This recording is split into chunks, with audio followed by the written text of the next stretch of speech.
রিহানের routine ছিল তার ভালো লাগার জায়গা।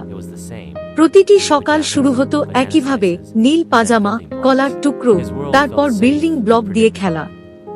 এই পরিচিত রুটিন তাকে নিরাপদ আর নিশ্চিন্ত অনুভূতি দিত। কিন্তু আজকের দিনটা ছিল একটু আলাদা। তার পরিচিত নীল পাজামা পাওয়া যাচ্ছিল না। তার ছোট্ট বুকে এক অদৃশ্য ঝড় বয়ে গেল, যেন তার গোটা পৃথিবী এলোমেলো হয়ে গেছে। মা তার দুশ্চিন্তা টের পেলেন এবং শান্ত কণ্ঠে তার সামনে একটা অন্যরকম পাজামা তুলে ধরলেন।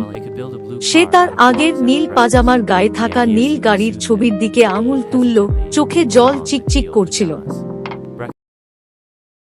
রিহান পাজামার দিকে তাকিয়ে রইল, কপাল কুঁচকে গেল। সে নিশ্চিত ছিল না। মা বুঝলেন রিহানের জন্য পরিচিত জিনিসের গুরুত্ব কতটা গভীর। তাই তিনি একটা সমঝোতার প্রস্তাব দিলেন।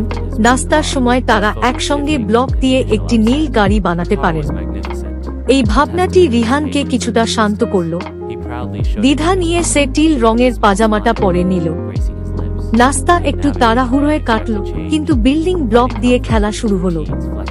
ধাপে ধাপে প্রতিটি ব্লক সাবধানে সাজিয়ে রিহান তার কাঙ্ক্ষিত নীল গাড়িটি তৈরি করল। পরিপূর্ণ মনোযোগ আর ধৈর্যের সাথে গড়ে ওঠা সেই গাড়ি ছিল চমৎকার।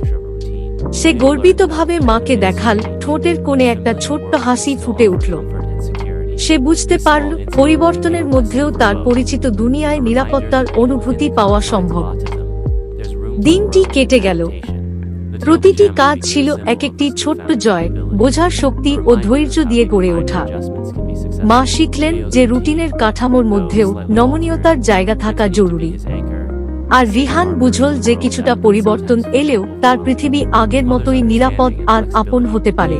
দিনের শেষে পরিচিত শয্যার আয়োজন, প্রিয় ডাইনোসরের গল্প, এসব মিলেই রিহানের জন্য এক স্নিগ্ধ সমাপ্তি এনে দিল। পরিচিত রুটিনের আর মায়ের বোঝার ক্ষমতার সংমিশ্রণে সে নির্ভর হয়ে ঘুমিয়ে পড়ল তার নিরাপদ আশ্রয়ে।